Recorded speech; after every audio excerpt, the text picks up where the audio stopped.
Welcome to Where Are They Now?, where we reach into the archives of Lenape, Shawnee, Cherokee, and Seneca high schools and invite selected alumni to share their memories and fill us in on their career paths after commencement.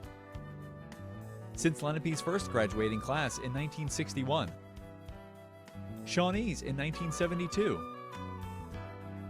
Cherokee's in 1978, and Seneca's in 2005. Over 77,000 individuals have received diplomas from these four schools. Join us now for another Lenape District alumni interview on Where Are They Now? Hello and welcome to another edition of Where Are They Now? I'm Mark Sonsini, a 1996 graduate of Cherokee High School, and today we'll be talking with a Lenape alumnus from the class of 2013. She is a political director for House Conference Chairwoman Elise Stefanik of New York and resides in Washington, D.C. I'd like to welcome Raychel Renna to the show. Raychel? Thank you so much for having me, Mark. I really appreciate it. It's great to have you here today. Thanks for joining us. I'm excited to hear about your career in D.C., but before we talk about that, let's talk about your time at Lenape for a little bit. Graduated in 2013. You grew up here in Mount Laurel? I did. I grew up in Mount Laurel. It's amazing to look back at my time at Lenape. It was so incredible. Great. And some of the teachers that helped make that a good experience for you. We'll talk about them. First one, Bucky Mitchell for history. Tell me about him.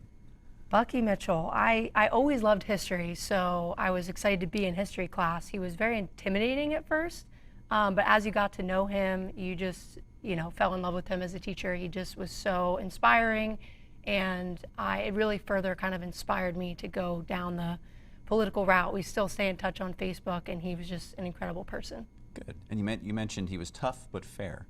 Tough but fair. Yeah, I think that's a good way to describe him. He had really tough tests, I would say, and I like to think I was good at history, but he really put me to the test, you could say. Okay. Another one was Mr. Lopez for English.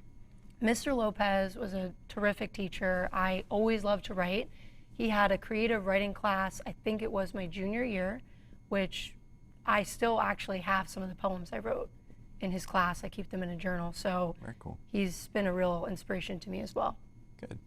And then Miss Colangelo for math. Miss Colangelo, I was never good at math at all. That was my weakest subject. I was terrified to be in any math class because I wanted to be a straight A student, and that was my one weakness, but somehow ended up getting an A in whatever math class it was that she taught because she was such a good teacher. So good. I owe that A to Miss Colangelo. That's nice. And last but not least, Mr. Anderson for guidance. Tell us about him. Mr. Anderson is a big reason where I feel like I was able to be successful and go to college.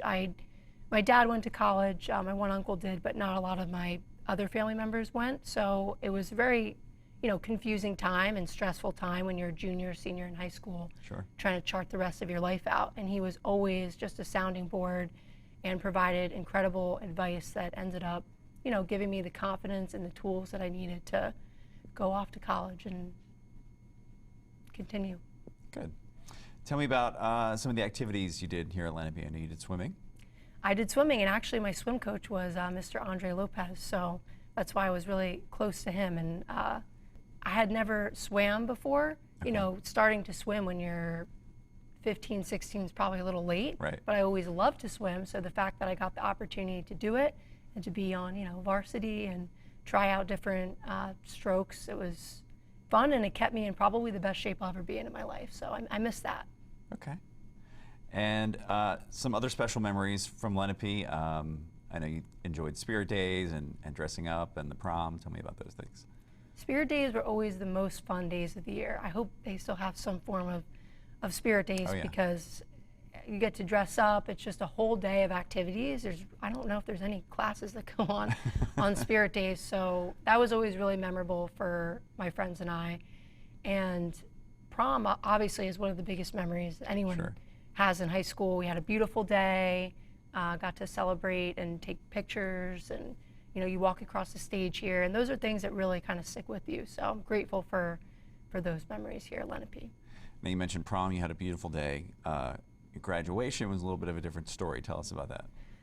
Graduation was a different story. So the day of our graduation, it was 2013, it was storming. It was going to storm, and there was a giant cloud overlooking the football field. So we had just done the walk right around the track, and Mr. Catani just made the snap, Principal Catani made the snap judgment call saying, oh no, we're gonna have to move this inside. So it started torrential downpouring, and everybody ran from the bleachers into the gymnasium, and the rest of the ceremony was smooth, but it was definitely memorable graduation. It's always tough that time of year. You never know when the storm's going to come, if it's not, and everybody wants to be outside until it starts raining, so it's always a tough call. Okay, so you graduate in 2013, and then you go on to Syracuse University, where you get your bachelor's in political science and a minor in communications. You were involved with some organizations there, including DanceWorks, where you were the executive producer. Tell us about that. So I'd always been very passionate about dance, and I was very fortunate to find DanceWorks. It was actually the largest student-run organization on campus. Tried out freshman year, made it, kind of slowly moved through the ranks, and had the opportunity to be a choreographer. I think that extracurricular activities, sports, really build leadership, build confidence, build a lot of things, and having the opportunity to run an organization of that size, I think it was over 100 students, really taught me a lot that I took to my professional career, and to be able to kind of create a vision and see it come to life is also very special. So I look back at Syracuse and DanceWorks with some of the best memories of my life. Terrific. Also, while you were at Syracuse, you graduated summa cum laude with honors and political distinction, and you won an award there as well. Tell us about that. I had incredible professors at Syracuse University. Shana Gadarian, I'm name dropping, Danielle Thompson, they were just so inspiring to me. And I just really dedicated myself to my studies. I mean, I was involved in dance, I was in a sorority, but I was very passionate about making sure I did a good job and learned what I was supposed to learn. So there was a James F. Arnold Award that I think your professors nominate you for, and it's supposed to be one of the most outstanding students for political science, and I was honored to receive that award along with one other student. Fantastic, that's a great honor. Now, when you're getting ready to graduate from Syracuse in 2017, did you have an idea career-wise where you wanted to go, or? I always knew I wanted to be in the umbrella of politics. I think when you're young, you're not sure what that means, what that looks like. I was very fortunate to do 2 internships a couple internships, but 2 specifically in campaigns. One for my Congressman Frank Lobiondo, who retired from home, and another for Congressman John Cacco in Syracuse area during my time at Syracuse. And so that helped me realize that campaigns are very exciting and that I wanted to kind of go on to that route, and that's luckily what I did. Okay, so after graduating, what did you just go right to working on some campaigns, or tell us what you did career-wise after graduation at Syracuse? So right after graduation, I think it was 2 weeks later, didn't have much of a break, I started my first job as campaign manager for 2 state assembly candidates in New Jersey, in the Lenape County area.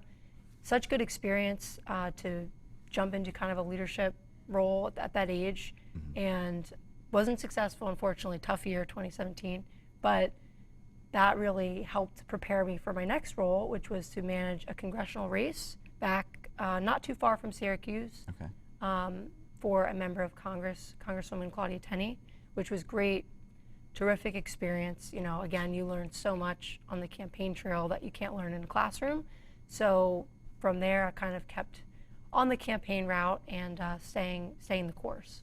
Okay. And so now you're the political director for House Conference Chairwoman Elise Stefanik of New York. Tell us how you got to be in that position.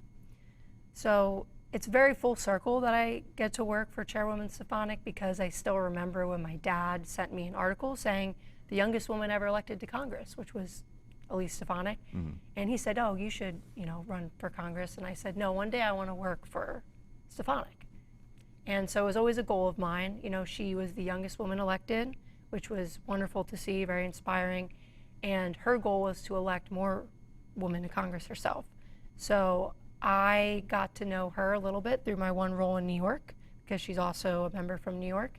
And we stayed in touch with her team and ended up working out very well when she became chairwoman. And it's an honor to be able to work for her and help her in her role to help support Republican women in the party. And that's kind of been a driving force for you as well, not only Republican women, but also people of color, and trying to get them more, into more offices, elected office, right? That's kind of become your passion as well. Absolutely. So when I was in high school, there weren't many women in Congress, and in 2018 there were just 13 Republican women and not a lot of diversity. So I've really wanted to expand the tent of the party, but also the country. It's about getting people in office that are representative of the country as a whole. So I've been very grateful to, through my work with Chairwoman Stefanik, help elect more Hispanic women to Congress and people from all different walks of life, immigrants. It's the why I do what I do and what I want to continue to do. And 2022 ended up being a pretty big year for that, with a large number of women, Republican women elected, right? Yes, I think we got 7 more Republican women elected. We're almost at 40, which is more than double from where we were in 2018, wow, which is a huge accomplishment. And again, a lot of these women are Hispanic women. One in Texas, Monica de la Cruz, who has so much experience of seeing the border and everything that's going on. So I think that when you elect good people who are going to make good policy decisions for the country, it's very rewarding. And that's sort of what you said in some of your, when we talked before the show, and the information that you told us. It's not just about party for you. It's about kind of getting that mix and getting the right people. It's definitely about getting the right people. I think, you want people in Congress to represent the rest of the country, and it's a diversity of background and it's a diversity of viewpoints. And I've worked for members of Congress who are very bipartisan and part of the Problem Solvers Caucus, which works across the aisle. And I've worked for members of Congress who are a little bit more conservative. And I think it's very healthy to have a diversity of viewpoints, and all of them are very good people, and I'm proud to be able to help good people get elected. I think at the end of the day, that's really what it's about. It's about getting people in there who are going to do what's best for the country. And so tell us about some of the, you mentioned before, politics is crazy. So I'm sure you have some stories. You've planned some events, including for the President of the United States. Tell us about that. Politics is crazy.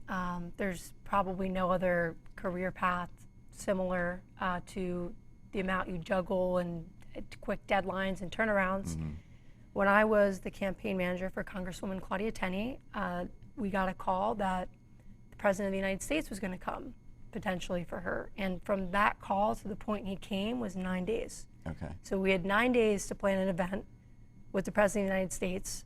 So And what year was this? This was in 2018. Okay. So I had to basically go to a hotel, and I couldn't tell them that it was the President of the United States, but I had to tell them we need the whole hotel.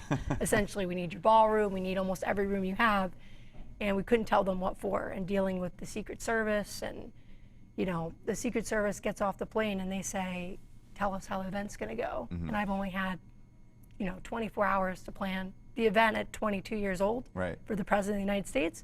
So it was a lot. And so what type of event was this? It was a fundraiser. Okay. But it was a more, part of it was a lower dollar fundraiser, because we wanted to get in all the supporters that we could, who were very excited, obviously, that the President of the United States is coming to their town. So a lot of work went into it, ended up being very successful, and you really don't forget that time. At 22 years old, 23, I think, at the time, executing an event for the President of the United States, and yeah, it's pretty exciting. I bet, and stressful at the same time. Definitely stressful, yes. Now, any other, I'm sure you probably haven't come across anything that stressful since then, but any other interesting events or stories? I've been honored to meet so many incredible people. Speaker Ryan was one of the cooler people I got to meet, having been working for Congresswoman Claudia Tenney, and really just working for some of these Republican women who you see them kind of start out very early on as a candidate, and they're just learning and kind of learning the ropes of what that means to run for office and being put in the public spotlight. And now I see them on TV all the time, and I text them and say, good job. So I think, part of it's also seeing your job come full circle. There's the exciting, stressful moments, but there's also the moments of you really get to see your work, and what it means. Now you mentioned planning that event at 22 or 23 years old. How have you been able to get in these leadership positions fairly quickly and at a fairly young age? How have you been able to do that? So I've been very lucky to have great mentors throughout my career. A lot of them men, actually, who are able to elevate me at a young age and trust me to do very important work. I think that for me, the biggest barrier in my way was myself and just being confident. And that was something you learn getting thrown into big roles, that if you don't believe in yourself, nobody else will. And if you're going to be 22, 23, managing up to a member of Congress, you're going to have to be sure of yourself, or they're not going to take you seriously. So I think that I really leaned on people for support, my bosses, for mentorship and advice, but also really at the end of the day, learned to trust myself. Mm-hmm. Fake it till you make it, if you have to. Fake it till you make it's a real thing, and I definitely done some of that. We all have, I think. All right, so let's talk about your family and personal life outside of work. Your fiance Brian, you got engaged. When was that? Late in 2022? Yes. So my fiance and I recently got engaged. We met working for Congresswoman Claudia Tenney. Okay. And he was perfect. He did a very good job. He proposed at the top of the Capitol Dome, which is hard to do. You need a member of Congress to bring you. So Congresswoman Tenney herself gave us the tour. It took us all the way up to the United States Capitol and overlooking all of DC, got down on one knee, and I said yes. So very cool. excited. Very nice. And then you have a dog, Pumpkin, as well. I do. I have a little Pomeranian, Pumpkin, who I'm very proud of. She's very cute and has a huge spot in my heart. Very nice. Now your fiance Brian, you said it works in politics as well? He does. So he works for another member of Congress. He's chief of staff for Congressman-elect Eric Van Orden. Okay. And is he in D.C. most of the time as well for work? He is. He also lives in D.C. He was out on the campaign, and now he's back. Kind of how politics works. We've done a lot of travel, but we're both now in D.C. with our little dog Pumpkin, and hopefully staying there for a little bit. I guess that kind of makes things easier, kind of having the same type of career in the same field and kind of knowing what each other's dealing with and schedules and that kind of thing. We definitely have a lot of understanding and respect for what each other do, and we work together as well. So, there's a lot of compromise and sacrifice because we both value our careers and want that to be a big part of our life. So we kind of both allow each other to be independent, but also, work together as a couple. Right. Good. So you're also the founder of the Independent Women's Network, DC chapter. Tell us what that is. So I'm very lucky to be a co-founder and chair of the Independent Women Network DC chapter, which was one of the first chapters that this group did throughout the country. It's about kind of building a network of conservative and independent-minded women in different communities so that they have a space to, connect on the issues facing the country, give back to the community, and try and just make a difference.